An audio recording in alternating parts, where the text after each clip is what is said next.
Hey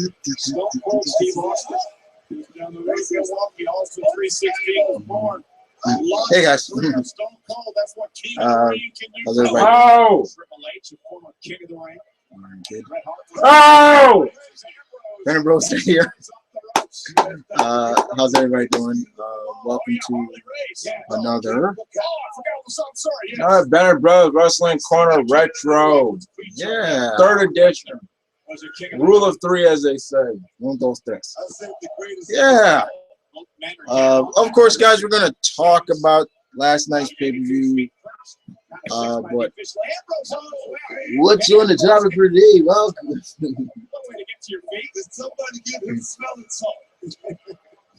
Hold up. Oh, power slam. Okay, here we go. Besides talking about Extreme Rules 2015 for the topic for the retro is Vengeance 2003. We're traveling back to the Ruthless Aggression era, the first ever SmackDown exclusive pay-per-view, which was better than the first ever Raw exclusive pay-per-view, Bad Blood 2003. And also, we're going to be talking about, which is taking place right now, the return of the King of the Ring. And also, the biggest news coming out of TNA has been that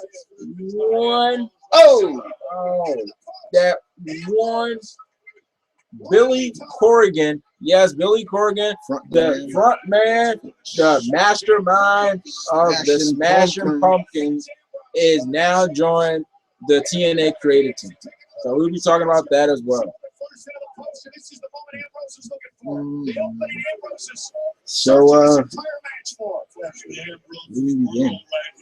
Well, save the main topic, which is the retro, for last. all right. Let's just kick it off with all right. Let's talk about the pay-per-view. Extreme Rules 2015. All right. Well, I guess we'll give our overall thoughts so far. First, did we like it? We got Jay Flow in his Yeah. Did we like it? Yeah. Was it the greatest? Some of the matches were entertaining.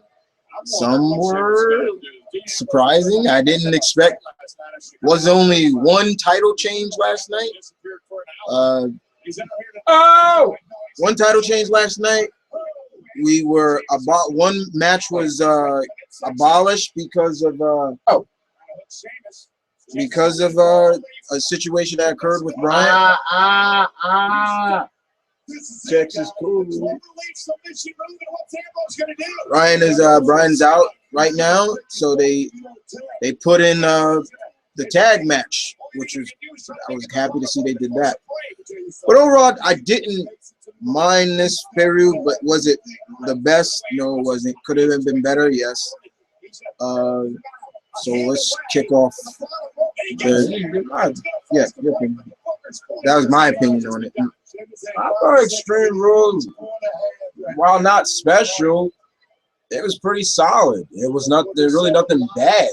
I really can't look at that and say, look at a match and say that match was bad. I can't look at a match and say, due to expectations and do what was being brought to the table, it was kind of underwhelming, but not necessarily bad. Where it's like, oh God, that was horrible. And there was a few surprises, you know. When we get into it, you know, Roman and Big Show, I was surprised how good that match came out to be. Drop the elbow right in front of your face. That was one match I thought was going to be kind of a stinker, honestly. Honestly, I thought that match was going to be a stinker because we've seen this guy, we've seen Show and Roman enough.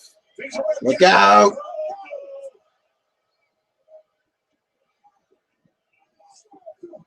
Yeah, like Sheamus, he's looking right at you. Look out! What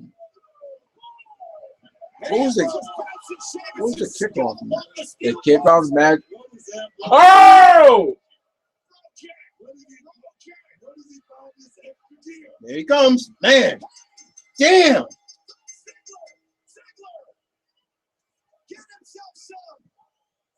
After last night, now Sheamus retreating from Dolph, and Dolph continuing the fight. In pursuit of Sheamus after last night. The humiliation. But you Way cost to go, Ziggler. Ziggler, you cost Ambrose the match. Dolph Ziggler cannot wait to get his hands on Sheamus. And he got his lips on it last night. You cost Ambrose the match, though. Well, guys, Anyway, Way to go, Ziggler. Way to go. kickoff match. Kickoff match, you don't watch it. There was that No, not that match. For the start of the thing. The kickoff match was one included Ambrose against Luke Harper. Not just any street fight, a Chicago street fight, Chi-Town, baby. By disqualification, Sheamus. Ambrose can't believe it, but that's the rules. We're not going to see the Mad King. We can see it in the Rich King.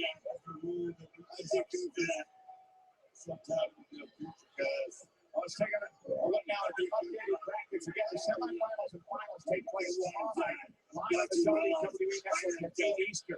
So Matthews Barrett's going to take on R-Truth in one semifinal. The other semifinal now, Sheamus advances. Yeah, it's Ambrose and Harper, Chicago street fight. Basically, this match it was basically due to the fact that Harper put Ambrose through a ladder at WrestleMania and then put him through a table the following SmackDown. And from there, Ambrose looked for revenge in some kind. Come the match, as you would expect in a street fight, it's no headlocks, it's no hammer locks, it's no top wrist lock, it's no chain wrestling. It's a good old brawl. And after a while, match goes backstage. Crowd boos because we can't see anything. Sure enough, they're going through the backstage area, and Luke Harper gets into SUV. Basically pulls off GTA. We don't know who that was. We don't know. I was just standing back there. Yeah, we don't even know who just got out. We don't even know who it is. But yeah, he basically stole the SUV. But before he can pull out, Ambrose jumps through the passenger window, and off they go. And it's all up in the question, like, is the match over? And does this match continue? And they saying the match is continuing, but it's got to wait until they come back. So can we move on to, I believe it was the tag team match. No, it wasn't. It wasn't a tag team match. It was a Kiss My Arse match. Kiss My Arse match. Kiss Me Arse. Kiss Me Arse match. All right, guys. So this match was in symbolism a little bit of a lot of matches we've seen before. Just a little bit of Irish style to it. The match was really hard hitting, especially you're gonna get hard hitting when you with Sheamus, and Ziggler, pulled out all the stops himself. Ziggler didn't really do that much in that match to really kind of stay handle Sheamus, even though he was kind of on the defense or most of the match. The biggest thing Ziggler did was that DDT on the floor. After that, he was basically on offense. Can I finish the match? I'm just saying, like, he was basically on offense. But after 8 p.m. This is how you sign it. See now, okay, yeah. In terms of the big spot, there was a DDT on the mat. However, there was a quick roll up. 1, 2, 3. Ziggler wins. Now the rules stated that whoever loses must kiss This ad is the man's ass. Artisan grilled chicken. Sheamus is all like, "Yes, restart the match, restart the match." He didn't believe he got pinned. So, you know, Sheamus looks like he's going to blow up his pride and be like, "All right, I'll do it." Nah, this guy. But Even before that, took like almost like 2 to 3 minutes before he finally did that. He like delayed everything. And he finally seriously gets on his knees. And, you know, you hear Dolph saying, "You lost. You lost." And almost like, yeah, live up to your word. You lost. You lost. And Pucker up. fuck her up. And next, you know, Ziggler pulls and Sheamus and quick, like it was, oh, like you man, it was so quick. And then it's just all Sheamus after that. And then Sheamus takes a downed Ziggler, wedgies his own self, and shows, I guess, you know, one of his butt cheeks, and then just pushes Ziggler's head into his. What it looked like Sheamus did was just use Ziggler's face as toilet paper. It looked like he was just wiping, he just really wiping his butt. That's what it looked like. It looked like just using like Ziggler's face as toilet tissue. And pretty much that was the end of that match. So Ziggler wins the match, but he is humiliated in the process.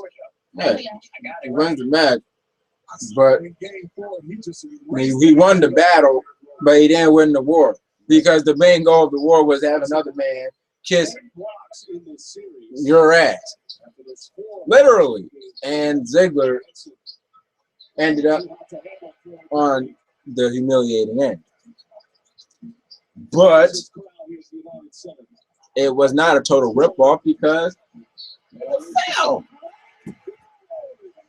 Not a total ripoff, because the payoff still happened.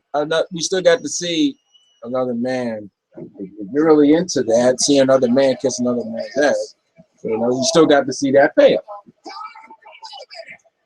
Yep. Oh, Jesus. So yeah,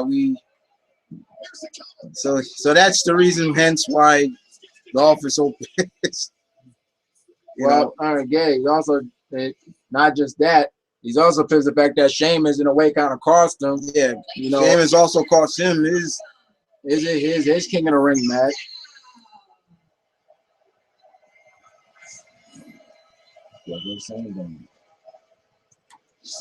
Allow me to beg your indulgence for one moment. John Ross's heard that. My name is Damien. Now we get on to the tag team championship match. Now, you can only talk about this I guess, because I was in the kitchen, and I mostly only saw basically like the final stretch of the match. So you have the floor. As you all know, the tag team match was supposedly supposed to be on the kickoff show. That I was not entertaining enough. However, you said it, not me. It didn't happen. It was on the main show. In terms of, because of the fact that, I guess because of the Bryan situation, it made the card, and I was happy that it made the card. Now, of course, we had the New Day and Tyson and Cesaro. The match was really good. Can't lie about it. This is probably one of the better matches, one of the best on the card. And then there was the time that I showed all of you my ill skill on the reel as LeBron James. You had skill and speed with Tyson and Kofi mixing up really well. Then you had the strength. And man, Cesaro definitely shows, like, he was doing some things. Cesaro was doing some things in there that was just like, and you find this guy boring. No, it's not. He doesn't quote unquote connect. He doesn't connect. I was just like, really? There was a lot of back and forth counts. Looked like this was hitting big moves, hitting signature tag team moves. Looked like one was gonna go this way, kickouts. A lot of run-ins from tag team partners, which is really cool. You got one where you got where Cesaro actually junkyard dogged, which was really cool. I enjoyed that very much. Tyson got a crazy spot. Then there was a spot where it looks like Kofi was going to jump out onto Cesaro. Tyson slides under Big E's legs, and then it didn't it didn't go according to plan. However, by the end of the match, we get a new champion, 2 new tag team champions. He said, "Don't change the channel." With he said, "Don't change the channel." I just did. You got new. Oh, God. You got new tag team champions, and this is why I didn't, because Kofi gets the win. But let me tell you how he holding the tights, and it's and if you guys were watching it with me, you should have seen my face when that went down, because it just really kind of was like, ugh, like, come on, really? But other than that, it was a good match. It was really good. I very much enjoyed it. But I was shocked that New Day won. I didn't expect it. But yeah, it happened. What are you doing? What are you doing? It happened. Are you mocking me? Are you mocking me? But it was good. It was good. Stop it. So yeah, there you go. Stop it. I said stop it. I said stop it. Yeah, the Dude, knock this off now. Knock it the off. New Day are your new tag team champions.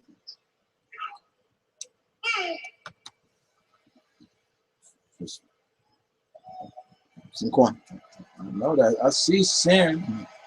Just the New Day. No, You think this is funny?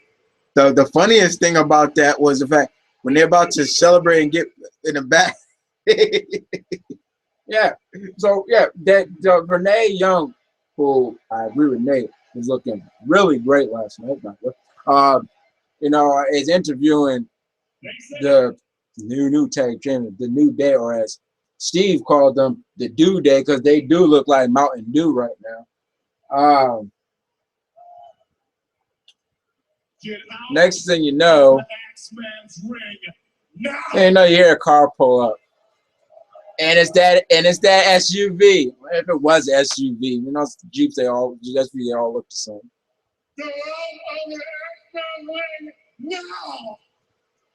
And there's Luke Harper coming out of freaking Gets tossed. He gets like tossed up. Oh, like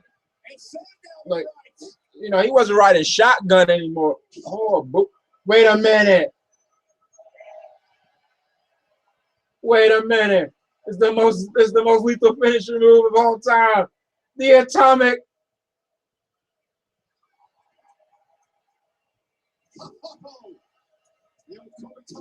The atomic leg drop.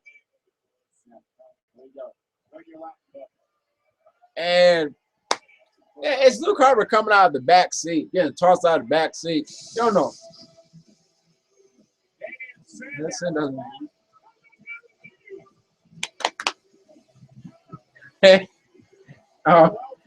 And they say the funniest was you got Xavier. You're still getting beat up. You're still getting beat up. And then then Ambrose gets on top of the hood.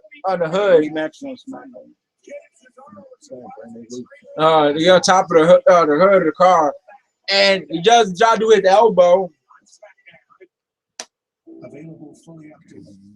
And Luke Harper moves out of the way and lands, and so Ambrose lands on the New Day. So how about that? You and your change, but then the last time we see you, you're laid down. and it's Bray Wyatt, who was not on the card, by the way, and even not, he didn't even make an appearance on the show.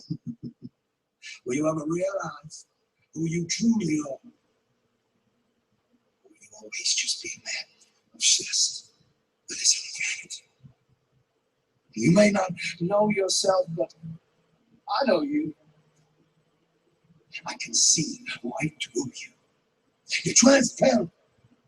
I know what drives you. I know what motivates you. And I know what scares you. What you witnessed tonight, it was only the beginning. Open your eyes. Run. Okay. Now you will see listen to that. Marvel's Avengers: Age of Ultron. Whosoever be he where you shall have with the power, whatever, man, it's just a trail. It is much more than that. There's a real sense of unity between the Avengers at this point, so there's something to attack. First movie was definitely about putting the team together, and second was totally about pulling them apart. I trust the guy without a dark side. Well, let's just say you haven't seen it yet. Their alliance, which is based on the idea that they recognize their differences, is going to be put to the test. Here we all are, with nothing but our wit and our will to save the world. To stand and fight. There's enough character stuff going on that we have something to hold on to when you get into the big set pieces. It's really exciting. We can tear them apart from the inside. My idea of a $5 deal is two pieces of So the match resumed. I can't even say the match resumed because the match was never over between Ambrose and Luke Harper, according to WWE. It just, because the street fight had to end in the middle of the ring. It wasn't Falls County where we don't know where they went, Chicago. All that we know is that throughout their drive, they did not go to a laundromat or something because Luke Harper still looked dirty as when he left. And all the chairs that you could think of was brought into play. Yeah, they was throwing chairs in the ring like nothing.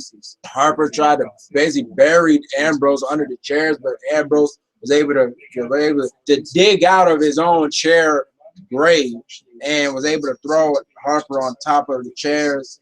And he had the dirty D's on the chair. And Ambrose got his first singles pay-per-view victory since the Shield is broken up. And he needed it. And boy, did he need it. But still, I said before, and I'll say it again, I don't know what that feud was going to do for either one of them besides just put on a pretty good hardcore style match on the card that represent Extreme Rule. So happy Ambrose get the win, but I hope he goes somewhere. Same thing for Luke Harper. Then we get on to the United States Championship match, and not just a chain match.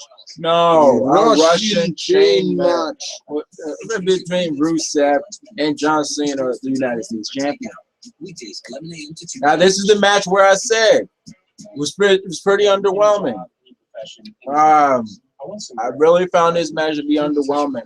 I was talking with Nate earlier today, and I said it.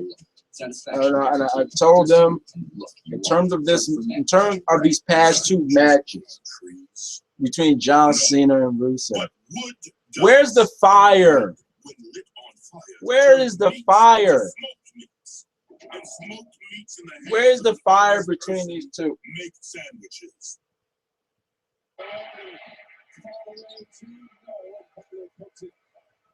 Where is the fire between these two?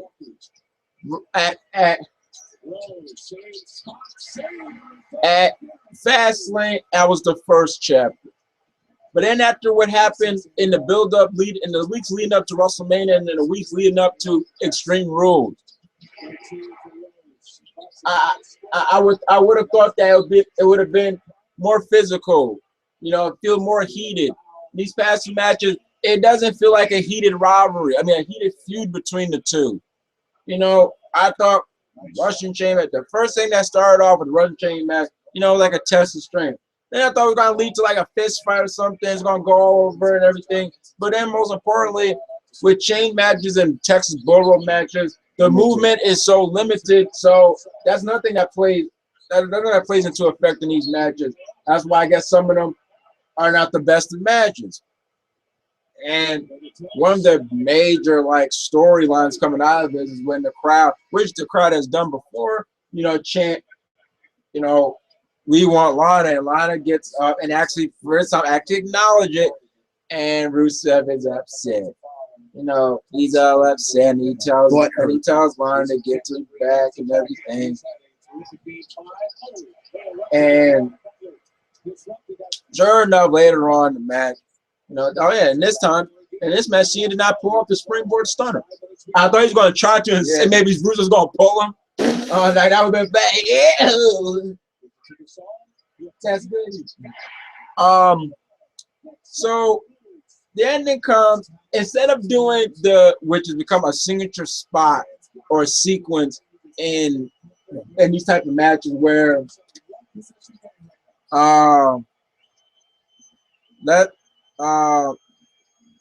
let's talk about you gotta get stop how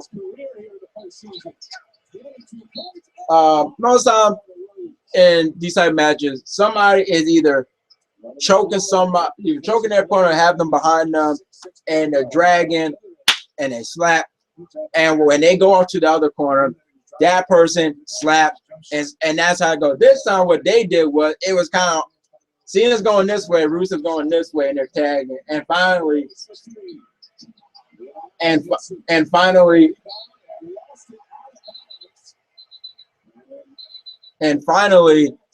you know, they realize, oh shoot, there's one corner to get, and Rusev makes the charge, and Cena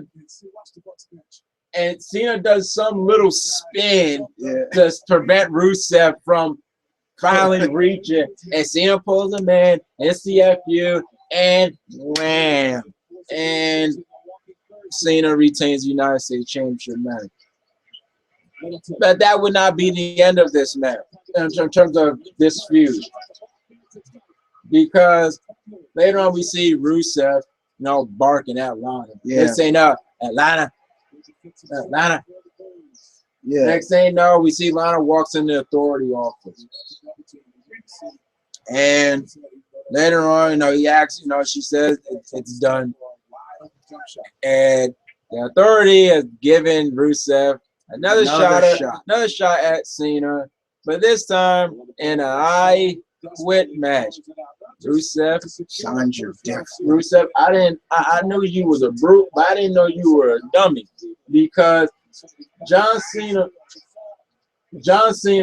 has never lost an I Quit match, and he'll probably never will. And more importantly, I don't see any reason for this feud to continue. And 3 straight losses for Rusev doesn't do him any good. So I really don't see the point in continuing this feud after Rusev. Now the fact that Rusev lost the tiebreaker, you know, to John Cena, and a third loss, it's not going to do him any favors. It's really not.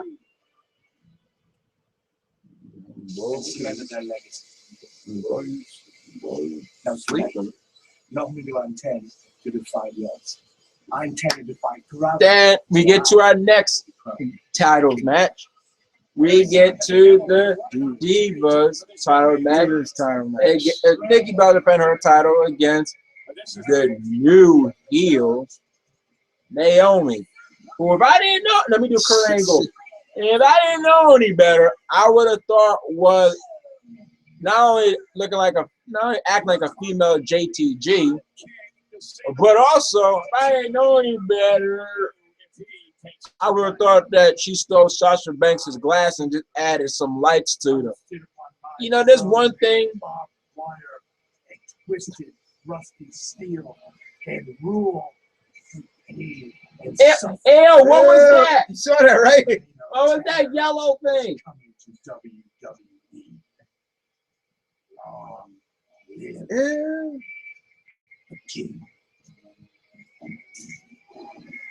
Ain't no king. Ain't king of dirt. Yeah. So there's one thing to recycle a trait of a gimmick when the person's no longer there or they retire or so, but they're not. But there's another when you kind of take something from somebody's gimmick and that person is still it's not only active but it's in the same company. You know, I find I'm like, you know, I'm thinking, you know, Nate was like, he just saw a picture and he's like, this looks very familiar. And so yeah, like it was like really borderline Sasha Banks, the boss. But Naomi added something new to I think wrestling period. Light up boots. Yeah, You know? her heel, the tips or heels of her boots, they light up. Oh wait a minute, look at Neville.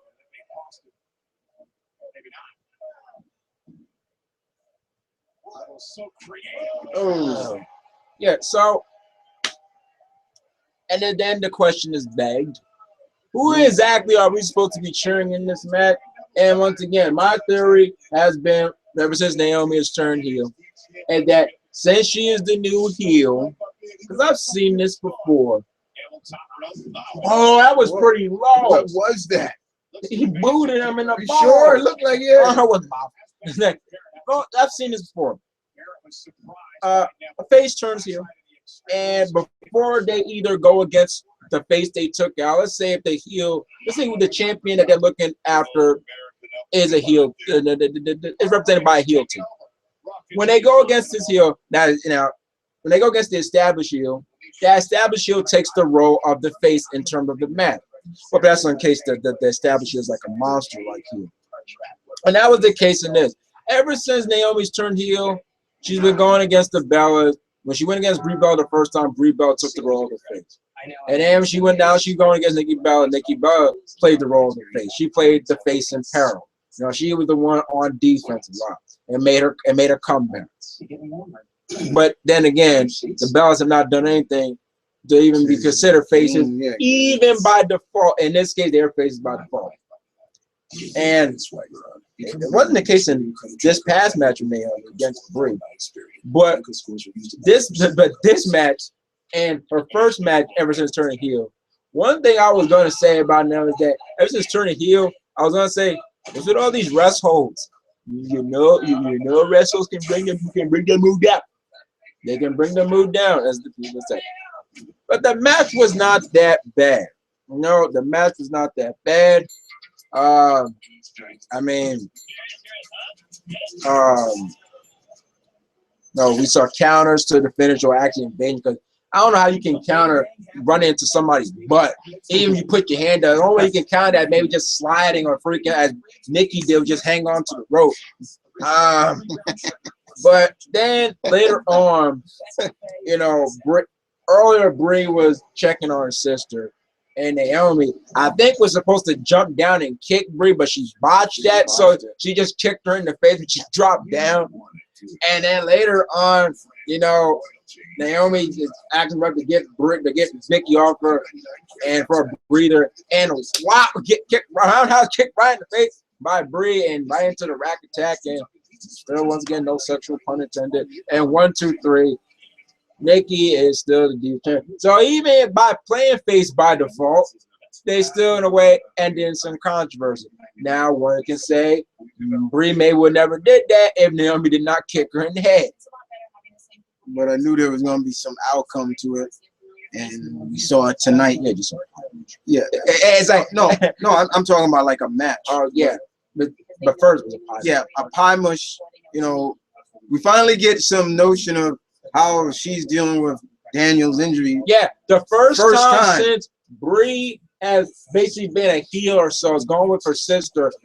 Finally, we get something of her and Brian in a way. And so, yeah. So Nikki retains her championship. Oh yeah, I forgot. Not only did Naomi come up with like new gear or new like one time. Oh, that's goodies. She came up with new music too. Yeah, what we were saying she needed. But she finally came out with some new music, by the way.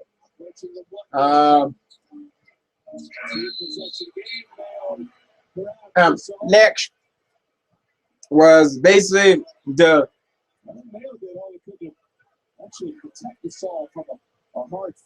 was next was probably the second biggest match on the card. Roman Reigns versus the Big Show. It was this was standing. one of my stinkers. I thought it was. This was, I think, a lot of people's stinkers. To be quite honest, as Nate would call it, he thought it was going to be a last man standing match. And when I talked to him, I was like, yeah, you know, you said he's going to be last. He's like, yeah. He's like, all right. But he's like, you know, I wasn't saying that just to like really, you know, crack on them. It's just the last man standing match gimmick itself can kind of slow things down, because most of the time every move leads to some 5 count. And I now see some people's problem with the last man standing match. Definitely can. I do see now. I'm starting to see why some people, because there's this form where it's called least favorite gimmick matches.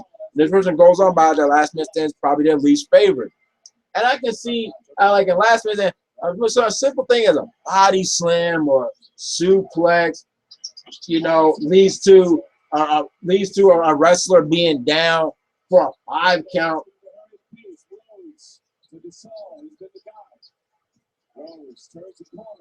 Oh.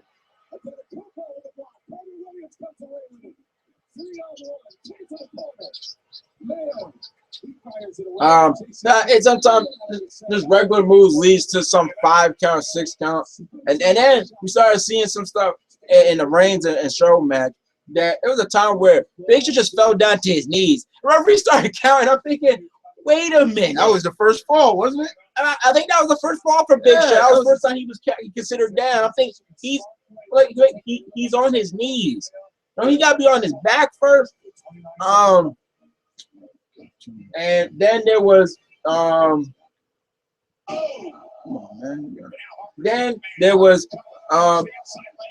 one story that was being told by Big Show was that he didn't need weapons. You know, that was when the kendo stick came out, and I'm a giant and break, and then with the table, no table, break. I'm a giant. But then later on, when the going got tough, he started trying to use the table, and then Big Show did some stuff in that match where it's like, what the hell are you doing? Hey, we got Brandon Hex in his what do you say? Oh, wait. Booker T just said the worst thing I could think of to date. Holy smoke! Wait, what did Booker T just say? Oh. Only thing I know, Booker, one bad thing he said was comparing the Cody Rhodes and Stardust thing. The Cody Rhodes and Stardust thing to Muhammad Ali. Muhammad Ali going from Cassius Clay to Muhammad Ali. And Brandon freaking Byron Sax said the same thing. And it was in Black History Month too. So stupid. Wait a minute. And so, but back to Big Show and Reigns.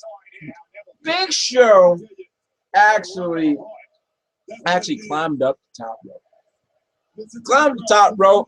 And he climbed it pretty quick. But freaking Reigns pushed his legs out. Big Show fell grind first, and Big Show. Even Reigns even laughed at it. And it's like, what was you doing up there first? But so then Reigns goes outside, and he sets up the tables, you know, together outside. I'm thinking he was gonna go on top and maybe just push Big Show off.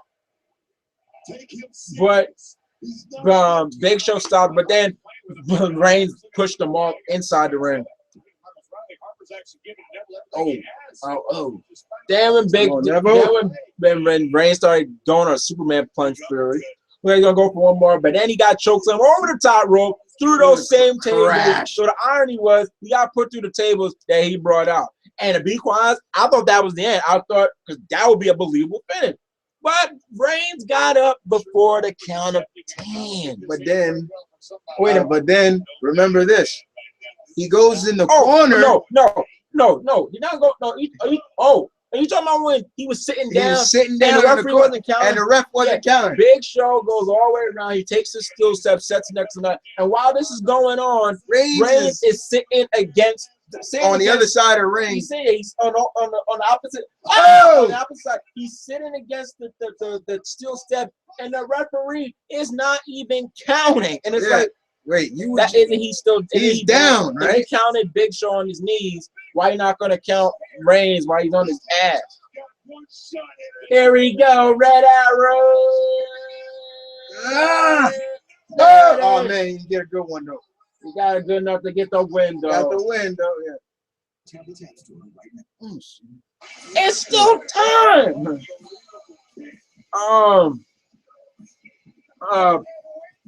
I forgot. Also, Big Show tried to freaking spear Reigns. Like, I don't know what Big Show. I don't know what the hell he tried. We tried to dive and he fell through the table. I'm like, oh, what the hell? Reigns got some good spears on him.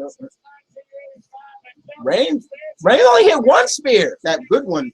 Yeah, it counted. That needed something. Yeah, so then the ending come. Reigns climbs up. No, actually, no, he did two spears. Okay, he speared him through the barricade. And only Big Show is funny, Chris, like at 9. Big Show just, it's like somebody poked him and he started getting back up. Then Reigns steps on the steps and Big Show looks like he's gonna choke slam him. Big Show climbs on the down table. And this is where I thought a box was happening. Because while they were moving, the table, it looked like it was rocking. And I'm thinking, oh my God, they're about to fall over. But Reigns fights out of it. He jumps down.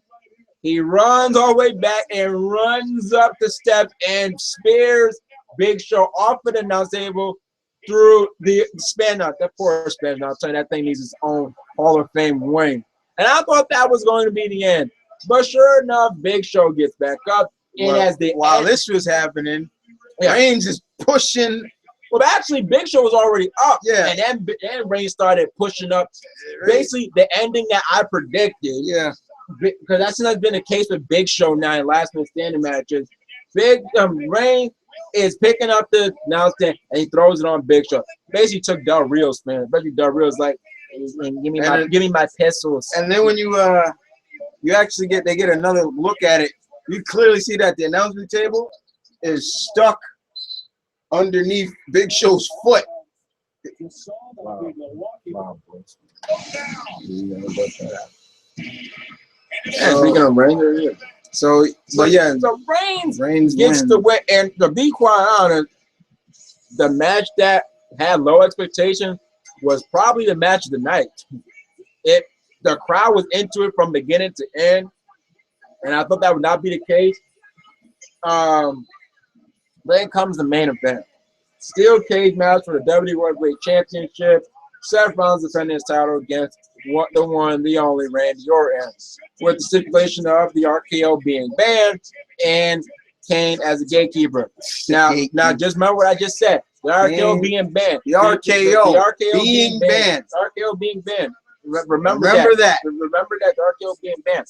As far as matches go, once again, in terms of just like the John Cena Rusev match, I felt it didn't start to pick up until like the later moment. Yeah, I was going to say I felt it. I felt it started to pick up at the later moment. I know most matches, they have their levels, but I didn't really think the match. I didn't think the match started to get interesting. I didn't think anything really interesting out of the match really came until like the later portion. Sometimes most good matches, they have some interest even in the beginning of the match.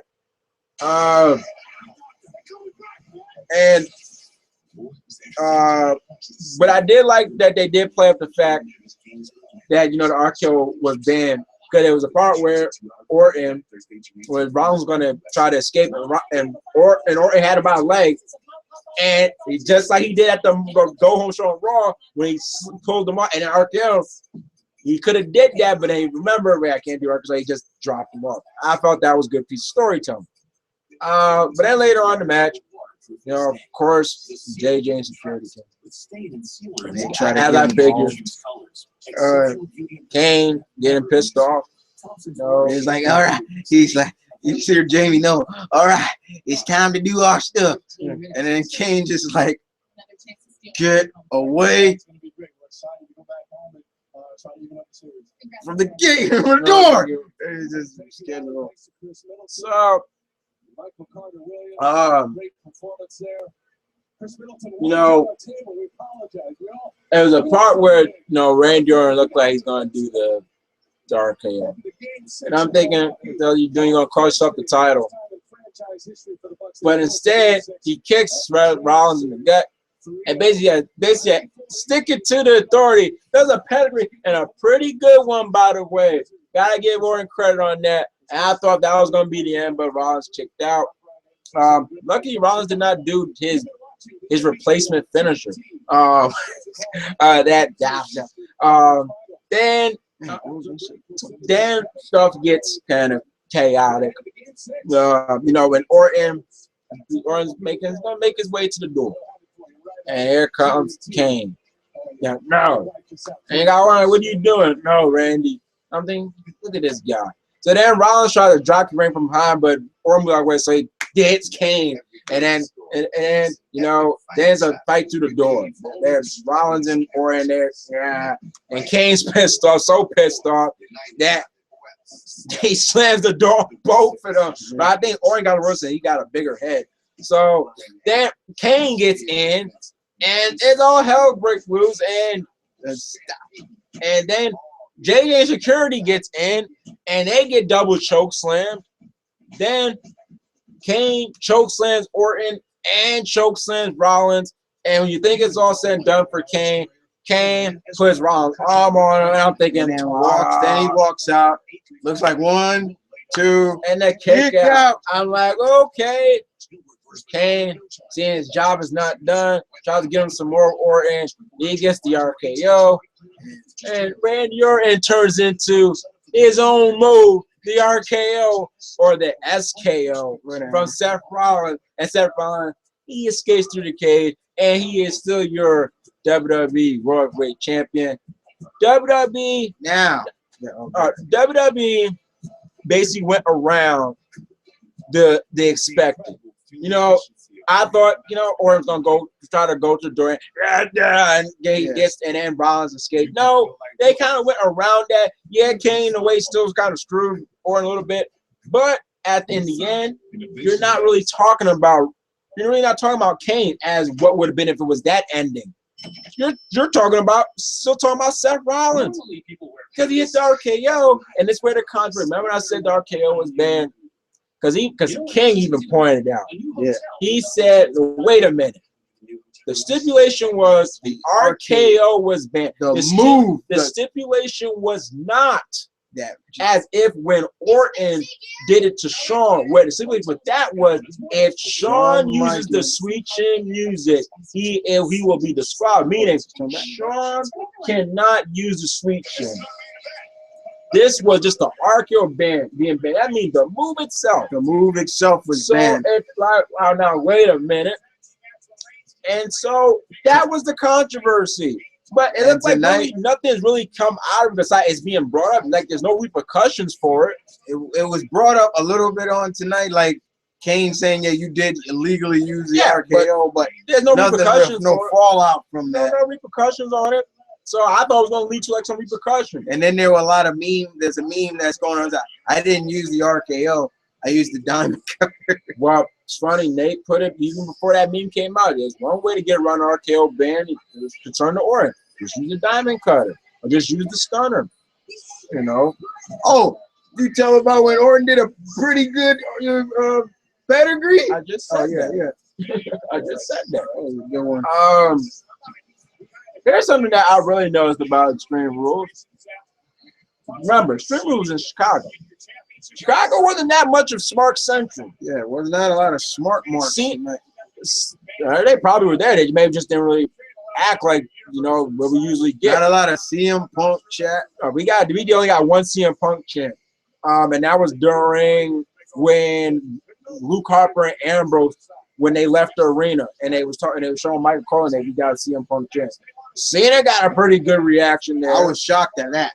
You know, he didn't, when his music hit, you didn't just hear a boo. You know, he got a pretty good reaction. You heard the cheers and then you heard the boo. So, yeah, Chicago isn't that much of Smart Central. And I'm seeing right here, you know, so far Extreme Rules has been getting a mixed reaction. One person awarded it 2 out of 5 stars, adding that it was thoroughly average and a show worth missing. Somebody from the Rolling Stone praised the last man standing match between Big Show and Reigns, called it thrilling and the match of the night. However, he was critical of the show's production. Yeah, me and Nate was talking about, like, sometimes the audio was like messed up and everything. And he also the person of the Cena Rusev match and the Steel Cage match, which he described as inconclusive and quote unquote lifeless. And I can kind of agree with that. I can agree with that with that Cena Rusev. And at the beginning of the Steel Cage match, I'm telling you, I didn't think any life came into it until like at the later portion of the Steel Cage match. So, Extreme Rules, once again, I don't think it's really anything to write too much home about. Excuse me. But you know, really check out the Ambrose Harper. Whoever's idea that was pretty. That was almost like a take on the Hollywood Backlot Brawl. Just that in the Hollywood Backlot Brawl, there was no pinfalls and no submission. It was just supposed to be a fight. And the Ziggler Sheamus, once again, the Ziggler Sheamus, I expected a little bit more out of that match. I don't know. It was basically all Sheamus until Ziggler made a counter at the end. And I have to rewatch the Tag Team Championship match because, you know, that match was really good. And you watch it all the way through.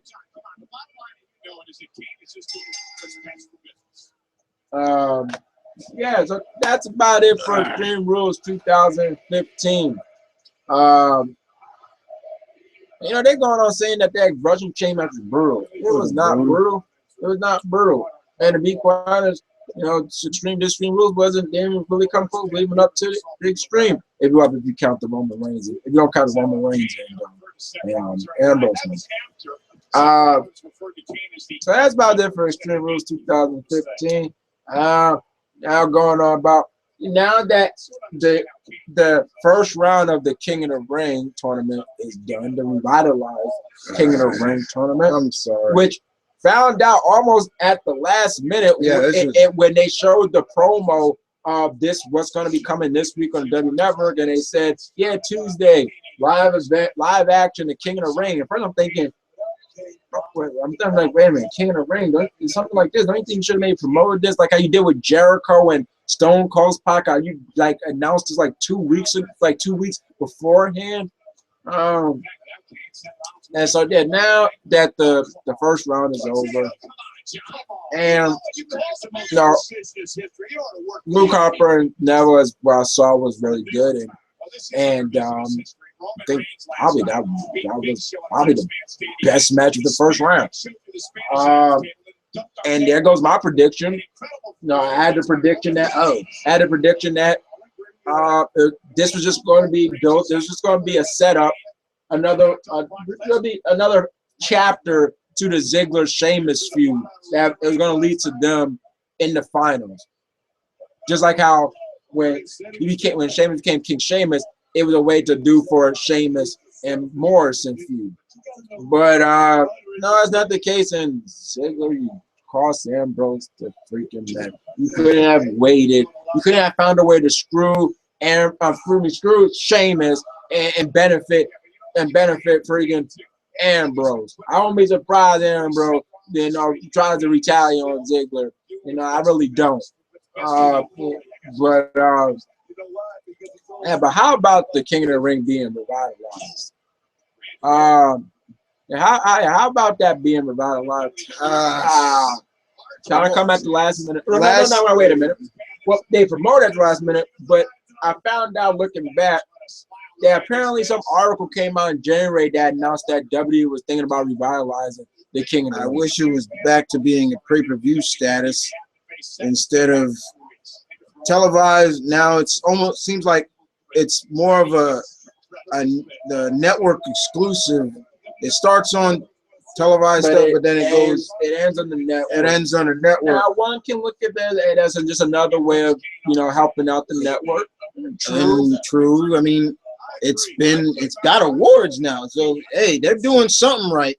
if they're getting awards already, you know, but honestly, like I said, the only problem I have with it really is the fact that it felt like it just was forced out of nowhere. Like it really came out of nowhere. This promotion, basically, if we had not watched Extreme Rules, we would when Raw came on, showed that promo video package of the King of the Ring, we'd be like, wait a minute, whoa, the King of the Ring is back, and they didn't announce it, or they announced it on Extreme Rules. Oh, really? No, that was still last minute. That was on Sunday. It's now Monday. And I thought they would announce something like this, like how they did with Jericho and Austin's podcast is, you know, 2 weeks from now, blah, blah, the King of the Ring returns. But we'll see the rest of them on the network tomorrow. It'll be on there. Right. And this is what I have to say.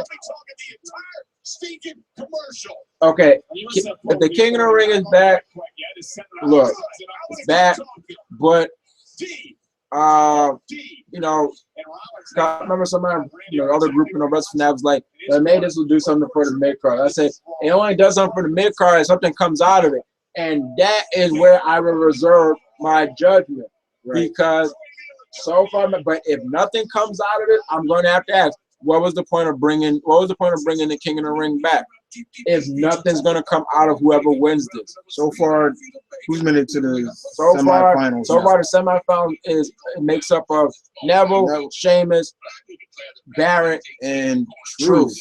Yeah. And so, and if you want to be quite honest, the real person that can really do something, that really can come out of something with this good is Neville, since he's the newest of that bunch. I totally agree with that. The one that really, I believe, that really needs this more is Neville, to give him more of a push. And so far, W has done a good job already making Neville come across as important. He's somebody you should care about. So he's the only person in that four that I see, because Sheamus, he doesn't really need it. He doesn't need it. You know, Barrett, maybe. Barrett will probably be my second choice of, he could use it, because the word is retiring. That's the word, that he's retiring though. It's just like, man. And Truth, I don't know what to do with him in terms of, I thought that Ziggler was going to win and Truth was going to lose, so that's why I was surprised Truth when I picked Stardust to win over Truth, but that wasn't the case. But still, out of that four, one person I can really see something good coming out of it, them winning, but still W's got to make sure of it is Neville.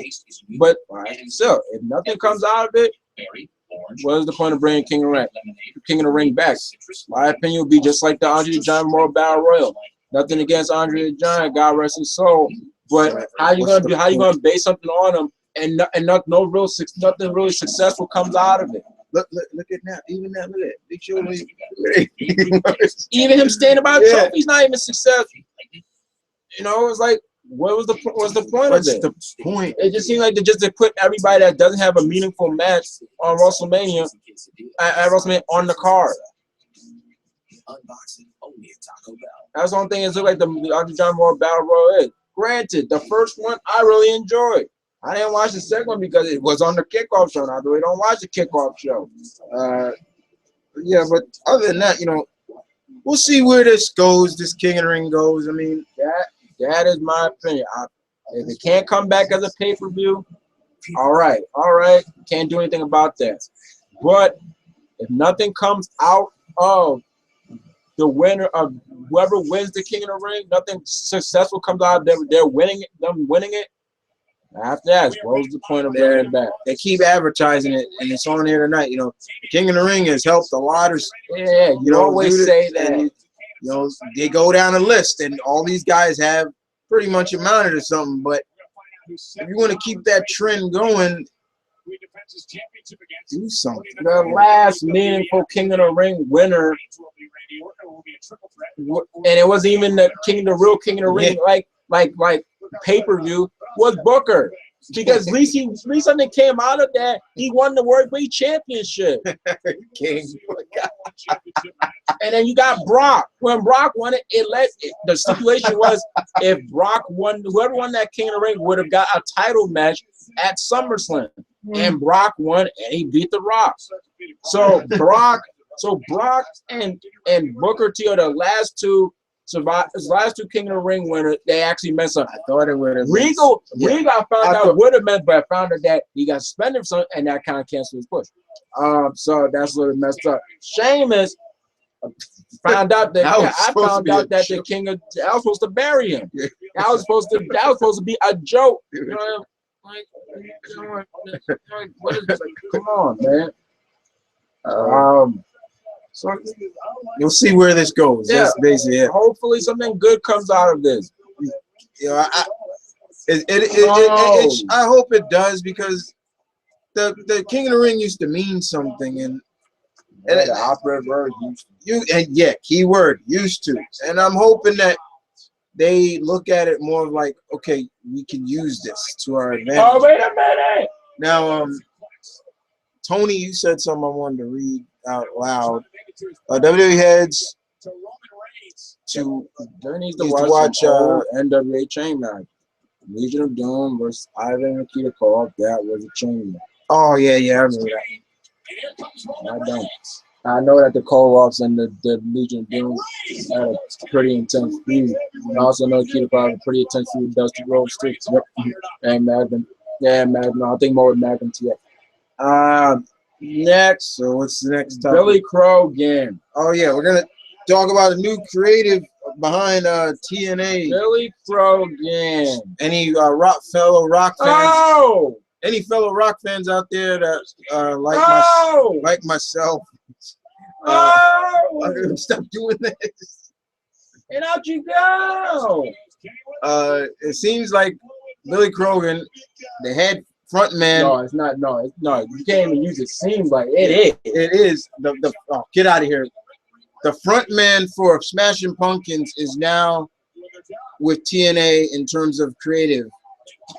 Now this is the same Billy Corgan who tried to buy TNA when it was up for sale. Found this out today from Malcolm. He told me. How do I feel about this? Well, Billy Corgan has always been a wrestling fan. That's no question about it. And I always like the fact I admire people who are wrestling fans and they try to add their own mixture to this big pot, which I like. You know, we've seen a lot of quote unquote celebrities working creatively. Even Freddie Prinze Jr.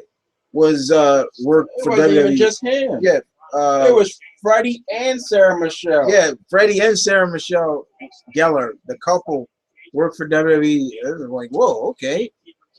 But this is interesting. The fact that he's given his to TNA. But there's a difference. Yeah. I don't even know what real influence Freddie and Sarah had. Right. Billy Corgan is going to have a big impact because he is going to be, and this is effective immediately, the senior producer, creative, and talent development. Wow. So he will be developing characters and storylines. Wow, he got some power. He got some stroke, man. So hopefully he brings up, okay, we're gonna get a real general manager or somebody that's gonna be doing that. I say this every time I watch Impact. Every time we watch Impact, it's like, who's making these matches? It's not Impact. It's like the quote unquote Wild West, where it's horror. I can just say, hey, I want to fight you in a street fight. Ta-da! It's basically the inmates running the asylum. Yeah, it's like the inmates running the asylum. For instance, past Impact. No, Taylor Terrell goes against Awesome Kong. It's supposed to be a regular match. But Taylor just gets in the mic and says it's gonna be a no disqualification match. And I gotta admit, and voila, it's a no. I'm thinking, Who made that official? I gotta admit that was a good swerve. That caught me off guard last week on TNA. I didn't expect Taylor to go heel, I guess. Well, that wasn't necessarily a swerve because they didn't have you thinking something and they didn't. I mean, that was just a good. That was just a good surprise. A good surprise. And her with the dollhouse, and it's good to see Mia Yim. Because I know her. I'm not too familiar with her partner. But Mia Yim, I'm very familiar with. And the dollhouse was interesting, and what they did to Christy. What they did to Christy. And then they did the Stifler. Stifler, I was like, he's already bald, so they hit him right in the head. But so yeah, stuff like that. You just make an Oscar cage match, and okay, voila, you get it. But this is kind of good for TNA. It's like maybe this will help. You know, hopefully it does. Like I said, I've always wanted TNA to succeed. I don't want them to fail. And, you know, if you're a wrestling fan, no matter what brand or company, you hope they succeed. You know, see, don't say that. What?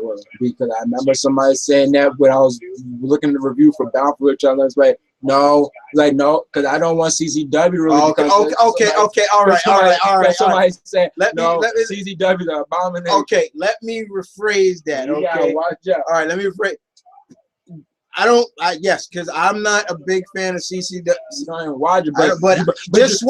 But you can just get the gist of it just by watching Botchamania. Just watching Botchamania and all that right there alone just says, if I sat down and watched this train wreck, I'm gonna get heated. They're trying to be the new ECW, and you know what? And they're not. And I keep saying, who's funding this? Who funds this? At one point, they were the rival company to Ring of Honor. Really? They actually had a feud too, Ring of Honor, and the fans to call Ring of Honor Ring of Overrated. I'm sorry, but I can't. I look at these guys, and I'm like, they didn't even train. Are you trained? No. I'm like, oh my God! Like, but let me rephrase that again. Like I said, I do want TNA to succeed. Yeah. Yes, I don't want to see them go off. Oh, good one. I don't want to see them go off the air. It's kind of interesting. I mean, I was glad to see that a network picked them up. I didn't expect Destination America to pick them up. You don't stop there. It's even before. It's just good enough that they made it to 10 years. Yeah, 10 years. That's an accomplishment. That's an accomplishment. They made it 10 years. But you could see that moving to Destination America, there has been a lot of differences in terms of their production, because I'm telling you, man, there'll be times me and Malcolm be watching it and wait a minute, they're doing one thing and then all of a sudden it's like it skips to something else. Man. I'm telling you, since everybody knows TNA, these shows are taped, and TNA has no problem letting you know that with those previews. Yeah, them previews. Oh, come on, Reigns. So, hey, Reigns, do something. Oh.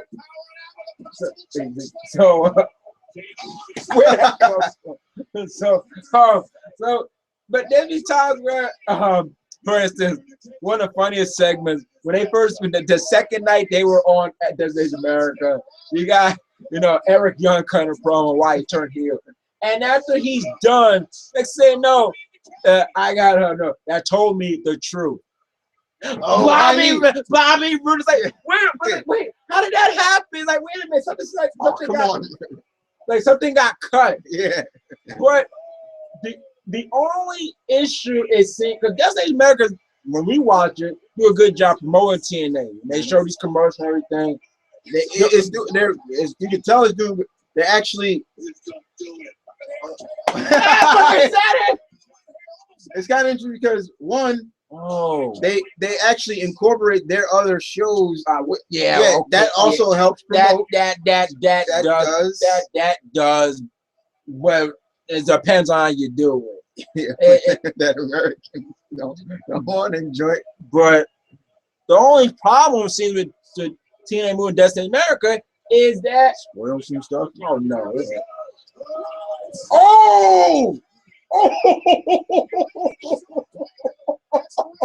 Oh, oh,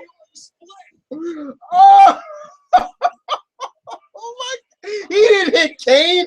He didn't hit nobody. Yo, he botched. He he didn't hit Kane. He botched. That was a botch. you asshole. Yeah. Oh. Yo. He didn't hit nobody. Yo, they over there said he hit Kane. He hit air. He lucky he didn't crack his head on the.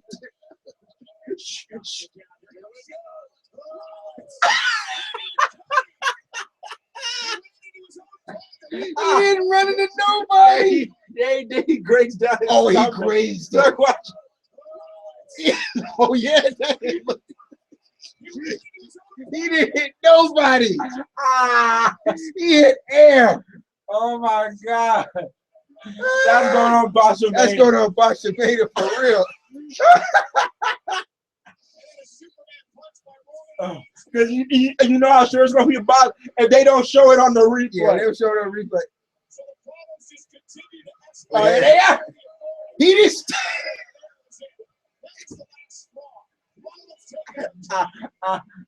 Oh. Oh. Oh.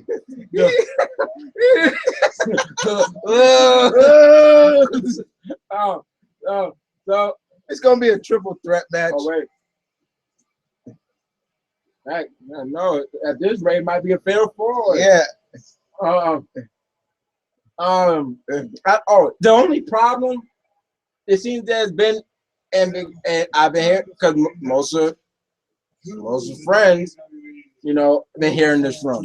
The only problem it seems with the TNA going to their move to Destination America is that not everybody has Destination Right. America. Yeah. That's the other. That's to me. That's like the only problem. That's what I've heard. Not everybody has Destination America. Not every. A lot of nowadays, especially now. Wait, hold on, guys. I knew it. Triple threat. Now that I've been hearing a lot. Yeah, my uncle's right. I've been hearing that a lot from my friends too that live maybe not in the same state that I live in. You know, their cable provider or wherever they are. They don't carry Destination America, and they do watch TNA, so they don't know. You know, and Yeah, because Steve, he doesn't have Destination America. I was like, you watch. Anybody go? I don't got the channel. yes, so My school friend Lloyd, he lives in New York too, but doesn't have Destination America. where's Lloyd at? What part? I just think because because where he lives, it's just because maybe what The cable provider. Cable provider, yeah. Whichever he so has. that seems like the only problem. That when WWE moved to TNA, we thought that was going to be a problem. Watch this stuff. So it's fake. Yeah. Because we thought at first we didn't even have TNA, but I guess because when Raw moved, they knew everybody watches Raw, so that TNA became available to everybody, which has now become Spike TV. But at one point, when it was TNA, not everybody had TNA, the Tennessee network. So that seems to be the only problem that the move to Destination America. You know, Destination America has been doing a pretty good job at promoting TNA. Who botched Nathan? Seth Rollins botched. Either Seth Rollins botched because he didn't get that far.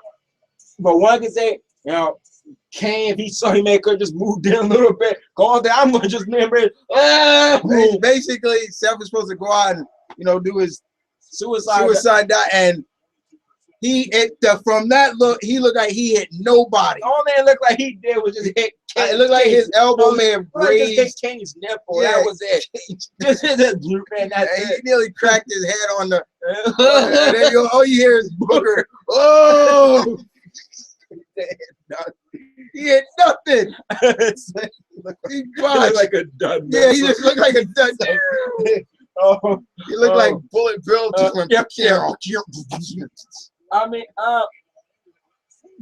So, but the thing about Billy Corgan, they said that this is going to be taken. This is effective immediately. However, we don't know when in terms of. We don't know. Yeah, right. We don't know when is TNA's next taping. Yeah. Because if something goes wrong, and if you see comments where Billy,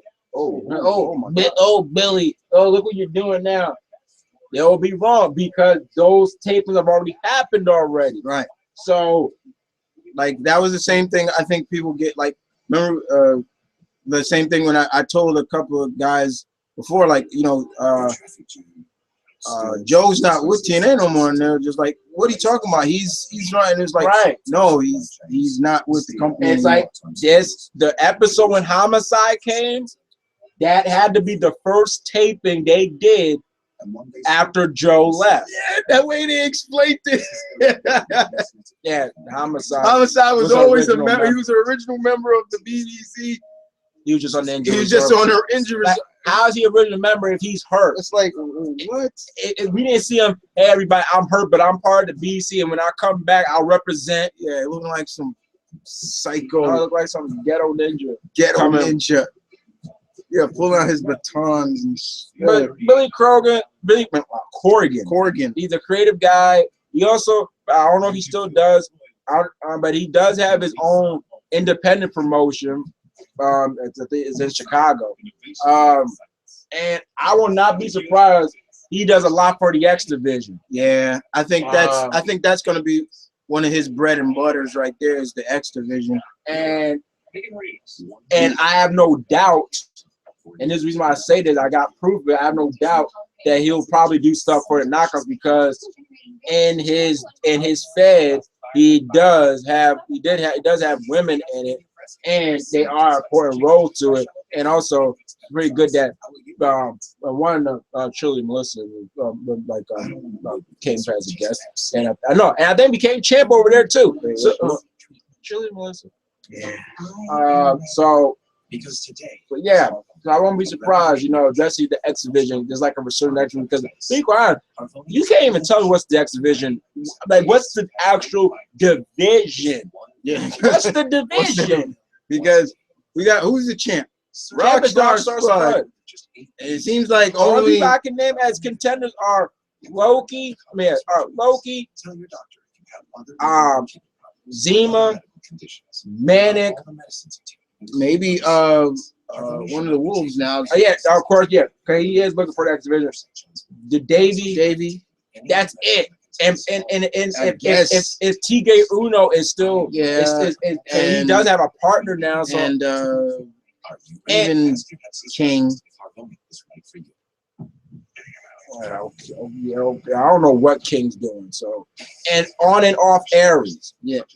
But man, God, he almost got his neck broke, but he kind of brought down himself. You know, I don't condone what happened to him.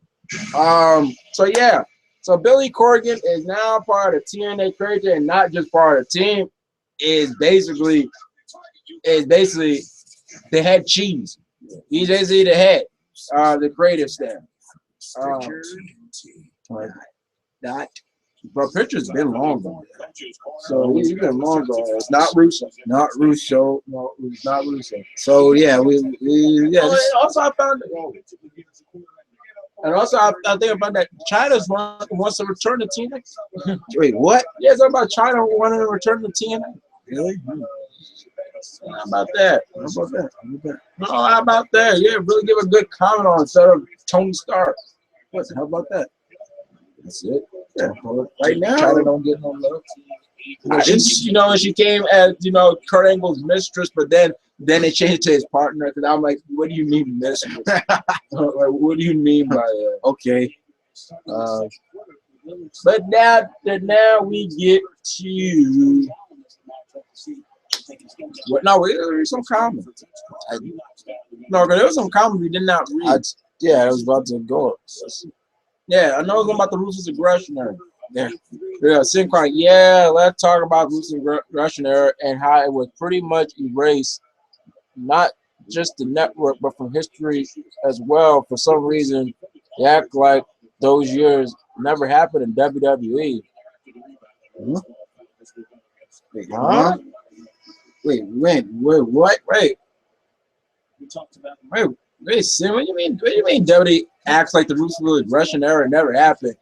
They talk about Cena and Edge, which was a feud for the Ruthless Aggression era. They talk about Eddie, Lion, Sheen, and Steel, which took place in Ruthless Aggression. They talk about Batista's rise. They talk about Cena's Dr. Thuganomics, which took place in the Ruthless Aggression era. They talk about Evolution, Ruthless Aggression era. Yeah, they talk What do you about mean it. that? What do you mean that they don't talk about? I think you're kind of confused a little bit. The only thing with a Ruthless Aggression that might not be talked about, they think that's to do with Chris Benoit. Yeah. But other than that, they talk a lot. I know they talk a lot about the Attitude Era because of the Attitude Era was a big thing, but I don't think WWE snubs the Ruthless Aggression era. Not at all. I don't think they do, because a lot of their current stars came from that era. That's pretty underrated. Anything new going on with the King of the Ring? Well, just that It's the gonna semifinals will be on the Sheamus, network. will be on the network live. Sheamus, Neville, R-Truth, and Baron. That's the semifinals. But speaking of the Ruthless Aggression, which was coined by the phrase of Vince McMahon, and then even more emphasized with John Cena, Ruthless Aggression. Vengeance 2003. Before that, Vengeance was just a regular pay-per-view. The first ever Vengeance was in 2001, where Chris Jericho made history of becoming the first ever undisputed champion, and also by beating The Rock and Stone Cold. Chris Jericho. Despite the controversy, he still beat The Rock in Austin the same night. That's pretty big.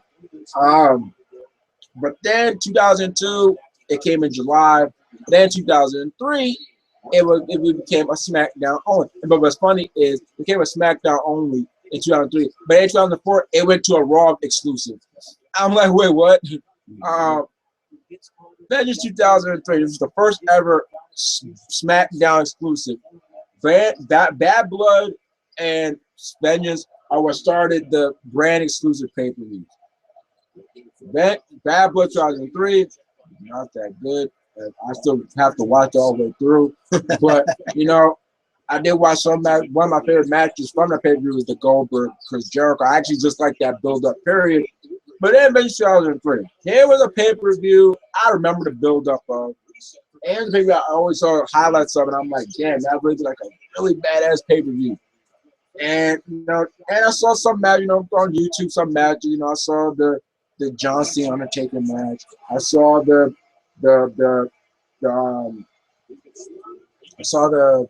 triple threat match, the main event, and I even saw the Stephanie McMahon Sable match on YouTube. I never saw the match, the pay-per-view all the way through. But on Easter, our cousin Jay Vaughn, he was using the network. He funny. This is not my account, by the way. He even said it's not my account, by the way. He was like, "What's a year of pay-per-view that I've not really watched?" I'm like, well, you didn't watch that many of the 2003 pay-per-views, and so he was scrolling through all the pay-per-views of 2003, and I was like, "Vengeance 2003, that is a pay-per-view I still have yet to see." And I hear good. He was like, "Just because you said that, we are going to watch Vengeance 2003," and watch Vengeance 2003. So finally, I can say, "Yep, I finally see Vengeance 2003." And the show kicked off with the final. Oh, and by the way, the song, the title theme, the theme for Vengeance 2003 is one of my favorite songs. But Stain, there's a price to play. There's a price to play. That's back when WWE used some good, that's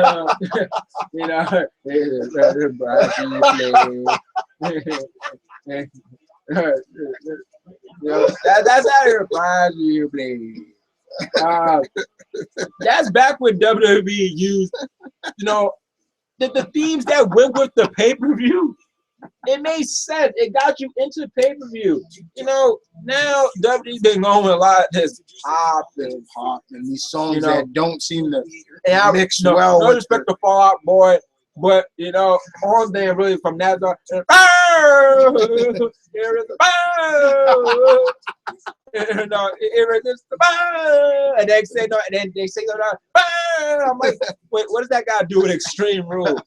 And it's only I'm saying, bow!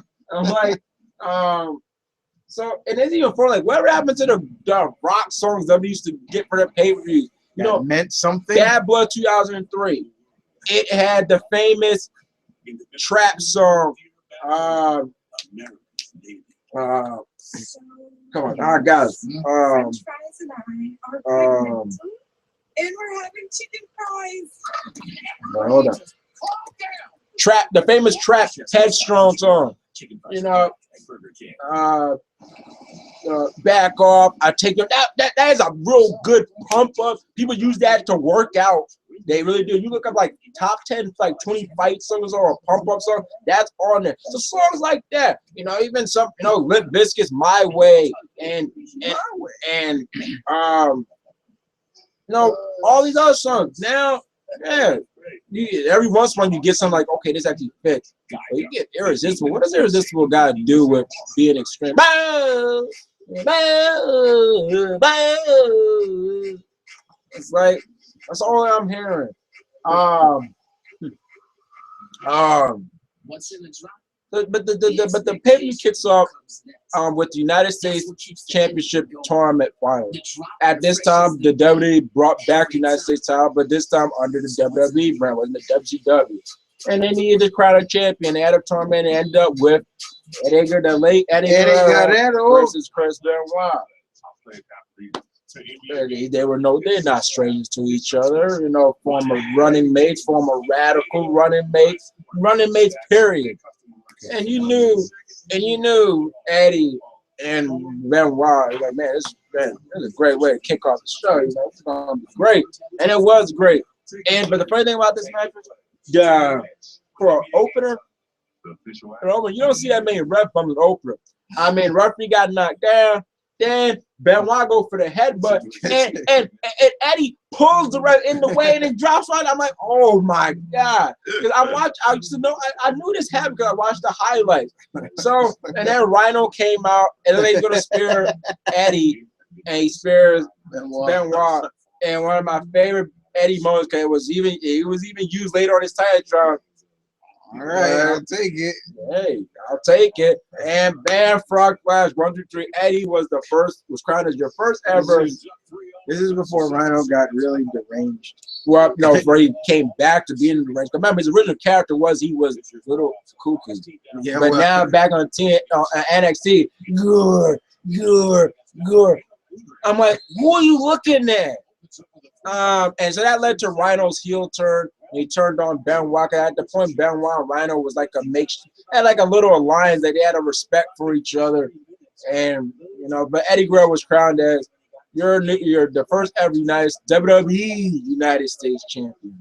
And he went on to hold that until October when Big Show barely defended the belt until he lost to the Cena. Then the second match was Jamie Noble versus Billy Kidman. Billy Gunn. Billy Gunn. Billy Gunn. It was Billy Gunn, right? Yeah, Billy Gunn. That's right. Yes, even though Billy Kidman and Trey Wilson were married at one point. And it was about Trey Wilson. But this he wanted to have sex with. Yeah, and see, and I remember in real time, you know, I found that the story pretty fun. But when I look back and stuff, I'm like, you know,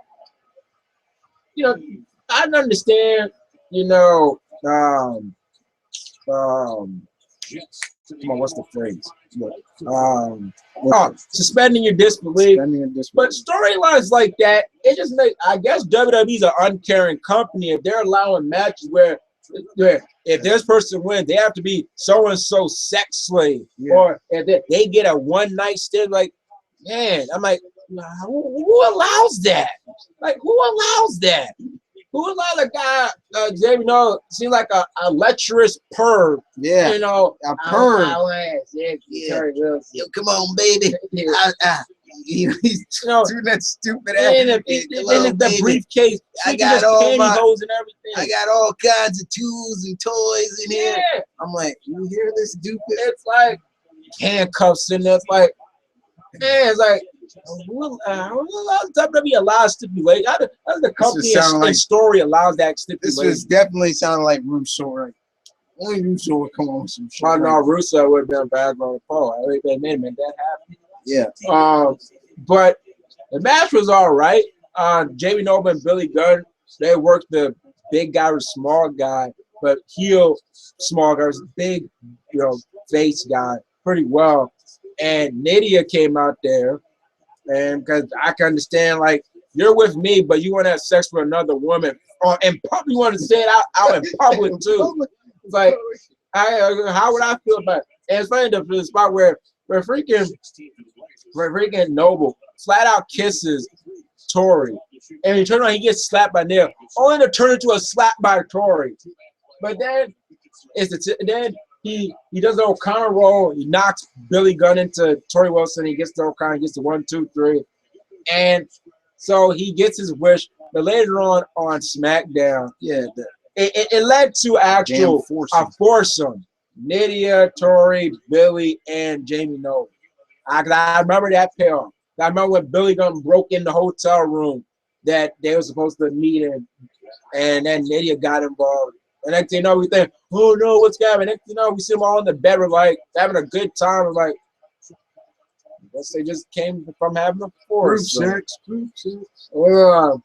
Yeah. Then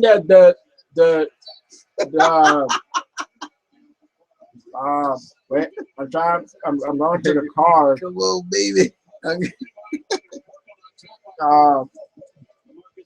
He doesn't even talk like that, Marie.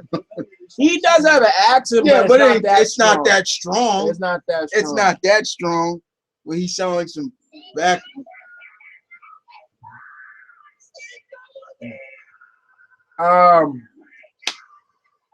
The next match.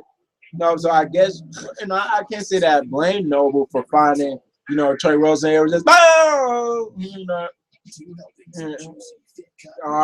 but then the next match would be the APA Invitational Barroom Brawl. Man, this is a pretty good feel-good match. You want to get a laugh out of this match?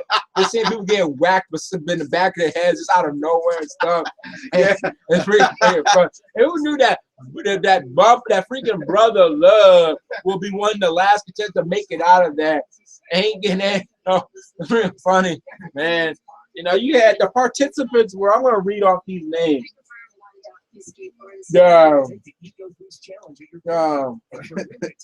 Bradshaw, the APA, Shannon Moore, Doink the Clown, Brother Love, Nunzio, Matt Hardy, the Bashams, the Easter Bunny. I didn't even know. Funaki was out there too. Yeah, Funaki, all he did was drink until he fell out. Yeah. He didn't even fight. The late Sean O'Hare, John Morrison, he was just using his real name, John Hennigan. Orlando Jordan before he became the chief of staff. Funaki, Los Conquistadors. We don't even know who these ones were. The Brooklyn Brawler. Johnny Stanton. Basically the whole FBI. Nunzio, Johnny the Bull, and Chuck Palumbo. Matt Cappotelli. Who is Matt Cappotelli?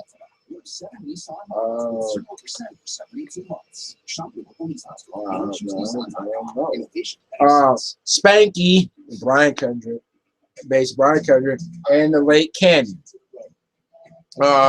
Who better than Ken? Well, it wasn't his night there. He got laid down. I forgot. And then the end, it came down to Bradshaw. And I don't know how it came down to Bradshaw. And Brother Farouk was still standing. So, all right, when I just come up with for the APA, hey, Brother Love, hey, he tried to get Bradshaw, catch him. Next thing, pop. And I'm like, ah. And it's like, oh, we got him. Remember he took the mic from him? Remember he's like, we're going to fight. Yeah. First of all, like, get out of here. We should be loving.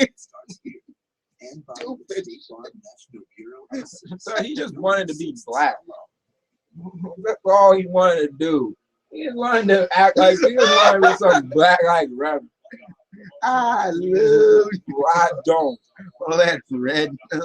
Oh, that Redman. Redman, that's Bruce Pritchard too. Yeah. Well, then the next match was a really good match for the WWE Tag Team Championships. The world's greatest tag team. You remember Shelton Benjamin, Charlie Haas versus Rey Mysterio and Billy Kidman. Yeah, Billy, that was a good match. Billy Kidman and Rey Mysterio was not necessarily a mixture tag team because they were a tag team WCW. So this was not like, hey, what they're teaming up for. Man, great action. Great tag team work. You know, the world's greatest tag team. I know a lot of them, and you know, they were great wrestlers, but other than that, they didn't really do anything for me. I've heard that. I've actually heard people say that. Steve is one of them. Yeah. But in terms of tag team work, they were really good. If you want to be the world's greatest tag team, You had to win some gold. gotta win some gold. And at that time, they did They have did gold. have gold. And Rey Mysterio and Kidman, they had some great technique. Like that, anytime you see somebody pop Ray up, when somebody sits on the turbo, they pop Ray up and and he hits a hurricane Rana on the person that's on the turbo. That started with Mysterio and Kidman. They're the ones that started that. We had Kidman do a springboard shooting a star press outside the ring on the world's greatest tag team. There was a lot of believable near falls. The crowd was in, and by the way, that Denver crowd was a great crowd too. That Denver crowd was They great. were hot. They were that hot. whole night they were into vengeance. They were hot. I like. Denver was a good crowd. That Mile High Club. It's got to be all that high altitude. And also the marijuana. The marijuana. It's legalized. I know it's legal. No, that's why when it was the Seahawks and Browns, I said, "Oh, it's the marijuana bowl." The marijuana bowl. Yeah. What? Yeah, because it's legalized in Seattle too, and legalized in Washington too. Marijuana. Marijuana is legalized in Washington State. Yes. Yeah, I know that one. And Denver. I know Denver. You said Washington too. Yeah, Washington State, meaning the Seahawks. Okay, I thought you meant Washington D.C. I was like, wait, what? That'd be going against the Capitol. I've seen people do that. But I bet you Megan Fox baby like to go to Denver and Seattle because you know she always said. I don't know now that she a mom, so she don't. That's not stopping Kanye when he's a pop. Well, Kanye's an ass. But then the end would come. Ray would go for his Mysterio Rana, but when he turned around, Shelton came with a springboard. It was almost like a springboard, like a power bomb springboard neck breaker slam combination. Bam! And 1, 2, 3, the world's greatest tag team retained their world tag team championship. And I believe they will go on to lose that to. Who are they going to lose that to? I think they were going to lose that to. Man, I'm trying to remember. I think they lost it to somewhere like in a fatal four-way like type tag team to the Bastions. Because I know later in 2003 the Bastions became tag team champions along when they had Big Shaniqua. Talk about Amazon, 6'1", shoot, and legitimately intimidating too. And the next match would be Sable versus Stephanie McMahon. Respect that. Now, you respect what you see on NXT. No. Sable giving her all like she was back in the days. No, not really. Yeah, I'm saying no. She didn't even go for the Sable bomb in that match. She did do a lot of running away. Little kicks. A lot of running away, a lot of bumping grind. But R. Kelly said it. No, it's nothing. I don't see nothing wrong. Bumping grind. Sable kind of started that. Do you want to see the grind and everything? And does so. Mr. R. Kelly's like, hey, I don't see nothing wrong with that. And then also, yeah, with urine too. If it's true that he did it. And then so it wasn't, you didn't really get that much moves. It was just for entertainment. We didn't get that much moves, but the rivalry they had was pretty personal, but the ending came where Sable suffered a wardrobe malfunction. Yes, she did. But it was supposed to be part of the match.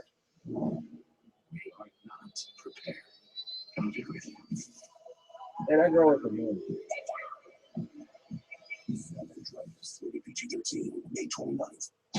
San Andreas, you're gonna represent Rock. Huh? You're gonna represent Rock in the last Rock we've seen in the movie. Where he's the head actor, he's the main lead actor.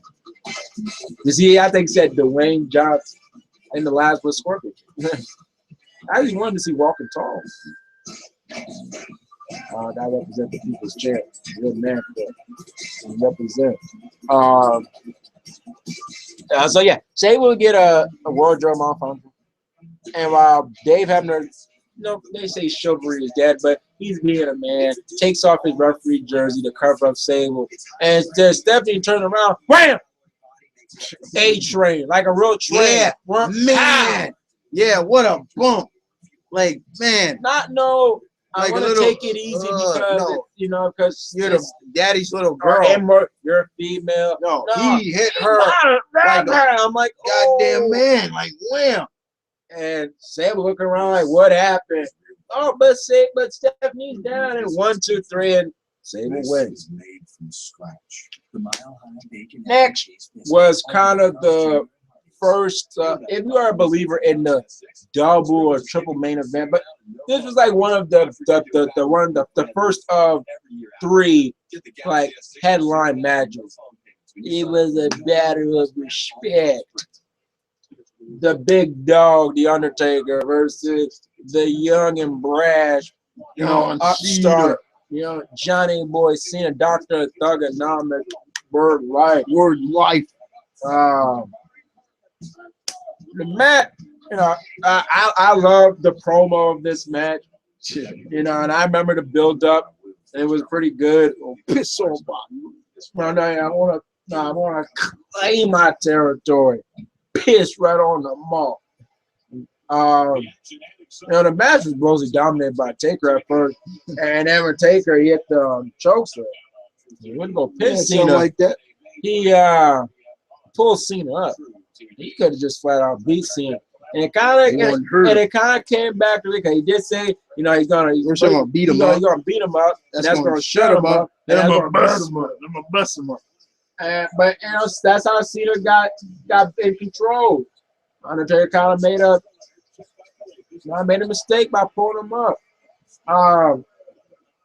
Undertaker suffered a terrible bleeding match because he got hit with that chain. Yeah. Cena's master lock changed, and Undertaker was able to kick out of the FU, and then you got John Cena, going for the 10 punches, yelling, "You will respect me." You will respect me. Oh no. And the last ride in 1, 2, 3, Taker gets the win. Then the next match would be Mr. McMahon versus Zach Gowen. Another personal feud. Remember Zach Gowen, guys?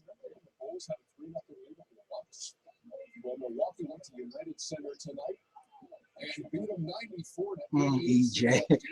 Everyone was good. Said it. Yeah, Sparky too. EJ. All right, Ernie. Okay, Ernie. All right, Ernie. All right, Ernie. You gonna play like that? Okay. All right. Okay. All right.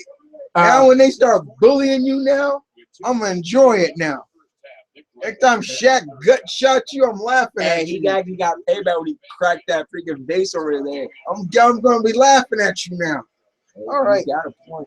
Okay, you gotta put it there, twist the knife. I bet you some bullshit like, yeah, no way they. But anyway, Mr. McMahon versus Zach Gowen. Remember Zach Gowen? Nobody's gonna care. He had see-through, would fit him perfectly. No. You gotta say like, no, bro, son, I'm doing it my way. Zach Gowen, he had the one leg, but had a lot of talent. Probably had one leg, but had a lot of talent. And then it got disturbing where it looked like it got very disturbing when he just kept taking beating. His wrists beating a bit. They're like, did he have something against the handicap or something? But at the time, his first real feud was against Mr. McMahon. Hey, how about that? Your first feud was the boss. And it told a good story. This man is not the most, polished wrestler. He's not. It's stupid hook. Yeah, hook, elbow. What kind of combo is that? And it's not it's just Vince. He just looks all clunky and everything. But he used the one leg to his advantage. He clipping Zach Gowen and everything, and then Zach Gowen started to come back, and then the chair got involved, and Vince got the chair dropped right at his head, and he got bust open. It was pouring out. I'm thinking, did he blade us or he just got bust open the hard way? Yeah. And then Zach Gowen puts it all on the line, goes for a corkscrew senton, but freaking Michael called it a moonsault. And McMahon moves out of the way, and he covers Gowen. He gets the 1, 2, 3. And Zach Gowen gets a standing ovation from the crowd. Once again, the Denver crowd was really good. Very, very receptive to Zach Gowen just through the action period. In the main event, triple threat match for the WWE Championship. Brock Lesnar, at the time his nickname was the Next Big Thing, defending his title against the returning Kurt Angle, and at that time, the practically unstoppable Big Show. At that time, Big Show was being booked as that was when mean giant. Like, this guy you don't want to mess with. Now you don't want to mess with him. This is where, he really was booked like the giant. Yeah. Like almost a giant of old. I mean, what? Kind of even worse than Andre. No, I'm talking about himself. Oh, yeah.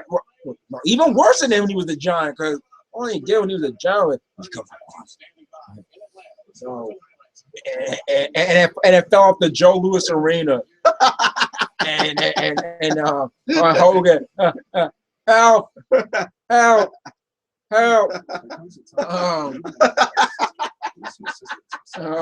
No, and then Eric Bischoff when he fell. No.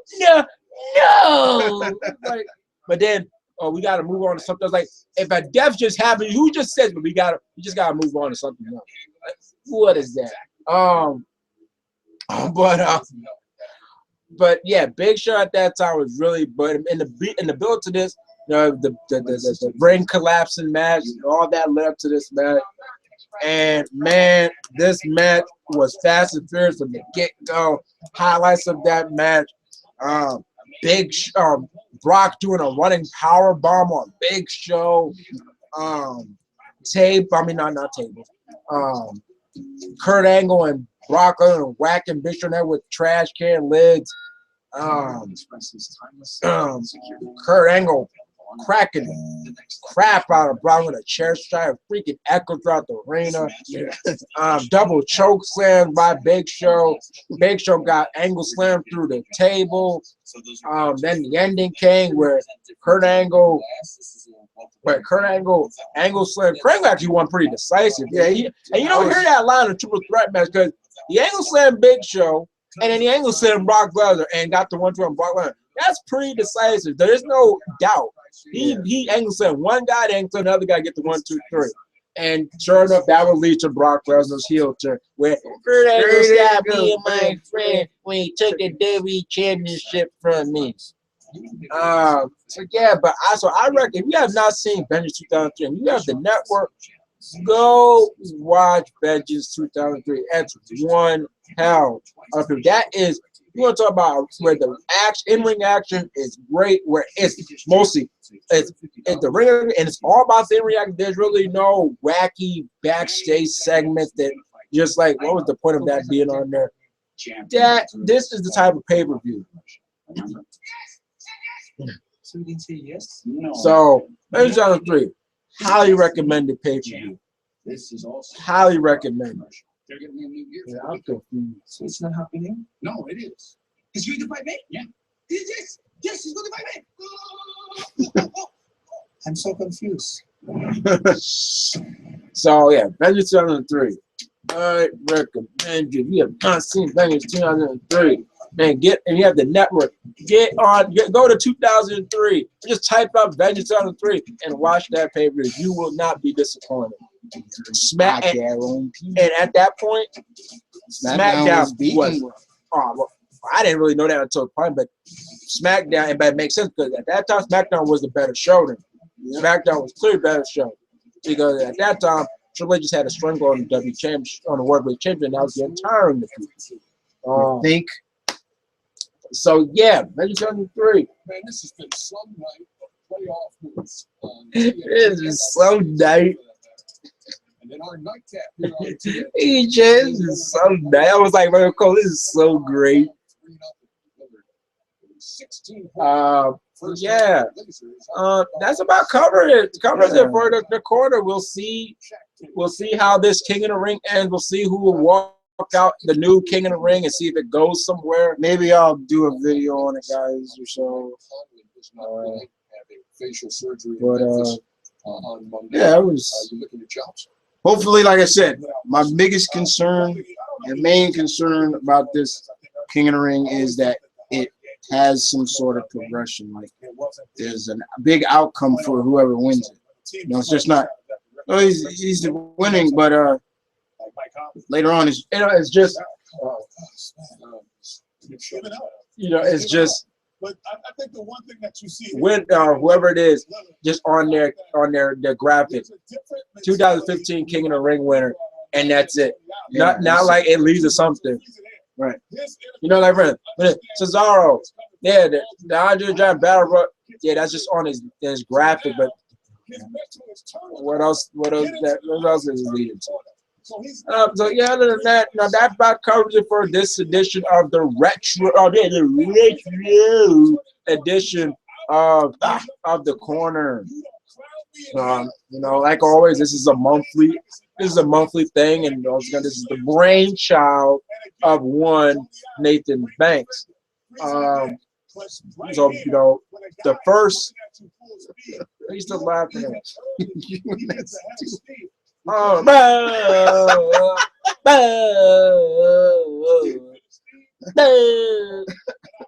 and then you got Sting and the pressure. Oh man. So yeah, that about covering it. We'd like to thank for those that that stayed with us, that watched this edition of the retro. Next week will be the first Wrestling Corner of May, and if it really is good, we'll probably give our thoughts on the big fight this Saturday, Pacquiao and Mayweather. I hope it's good, and I hope it ends by knockout. I hope it ends decisively. I always know, this person only won on point. No, I want a damn knockout. Of course, when I go see it, I'll definitely give my thoughts on the big one, Age of Ultron. Stay tuned, guys. Let me see. I think it's. When are you gonna do that? You still gonna do that 2 cents thing? I think I'm still planning if I am gonna do it. But definitely, I believe Thursday or Wednesday I will be doing my Daredevil Q&A. So and I think I will be doing it live. So be there for that. If you have any questions for me, look for my Daredevil announcement vid. If you want to leave your questions there, or you want to just wait and just put your questions there, and I'll save them, and then I'll just read them off from there. It'll be fine. But I'm putting up a lot of old stuff that I had on a different channel, and that's the bell. Time to go. Other than that, later, guys.